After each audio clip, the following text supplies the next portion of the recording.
What's up, guys? Ron from Rohde Law, and in this video we're going to talk about a very large Houston-based multifamily syndicator. In the last couple of years they've made a huge splash in terms of raising capital, buying all these apartments. This is one of the bigger ones. I think they had 7,500 units down in Houston, mostly all Class C.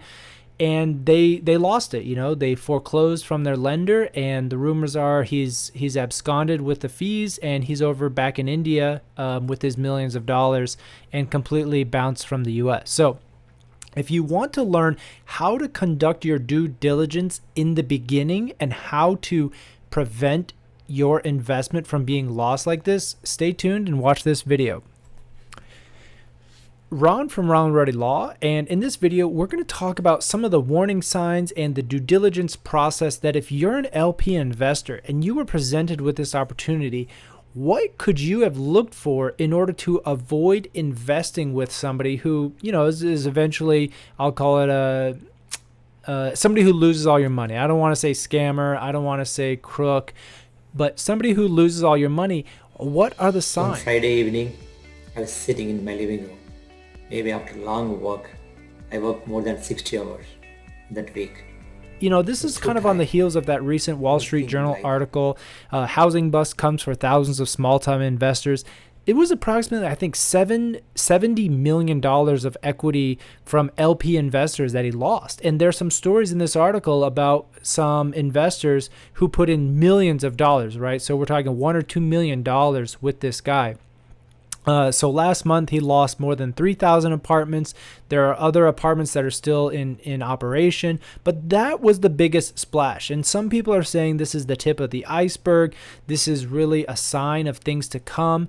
I'm not so sure, because this one has a real fraud. It has a real neglect element to it. It is not the market forces. I mean, yes, I understand that it exacerbates it, but it's only going to expose those people who have no ability or intention to manage and work out these problems. The rest of the apartment operators, if they're still trying in good faith and they're working to work out a situation with their lender, I do think it's going to be possible to recover. And so you just have this one case, whether it's isolated or I'm not really sure.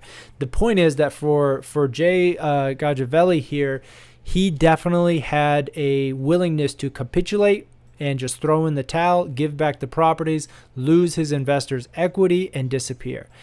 Now, let's take a look. He posted this video, and I think, you really get to start a sense of the level of professionalism and what is he trying to produce from this.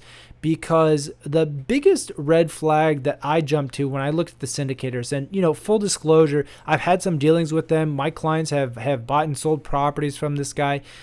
The reality is that the speed at which one grows is a real issue, because I think people can grow a lot faster than their systems, than their operations, and that their personnel can handle. Because even if you're using third-party property management, even if you are hiring all these vendors to do things, it still requires an incredible amount of time. There's a ton of work that has to be done.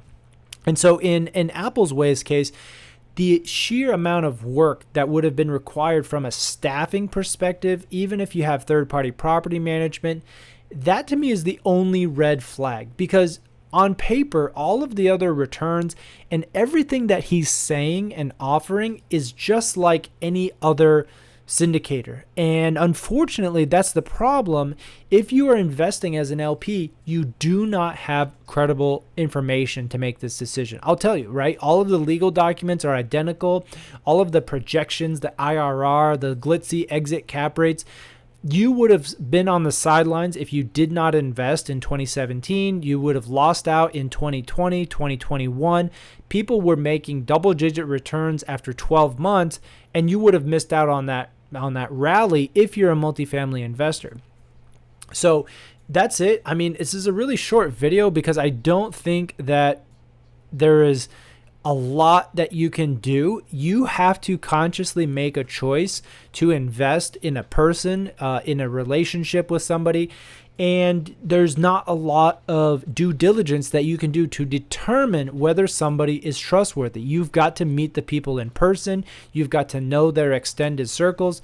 And length of time is really the only metric that I think has any value. If they've been in this market and they've survived upturn, downturn, or if they've been at least been investing for 5 or 6 plus years, they have made a commitment to their community and their investment to building the infrastructure to handle these types of investments. That's the only indicator that you can have that they are credible. And it's unfortunate, we'll look at this picture here, right? We've got Sumrock here. He's the big hype man. He was one of the mentors of Applesway.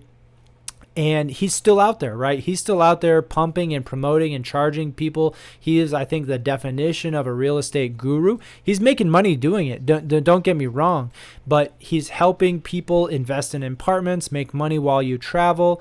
The key at the end of the day is how stable is the platform? How strong is the underlying team that can manage this property? And are the incentives in place to manage that long term? Because if not, you've got to take control and be a direct investor yourself. That's it for this video.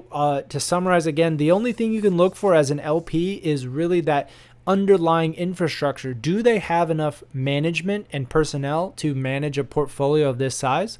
Otherwise, smash that like button and subscribe for more commercial real estate content.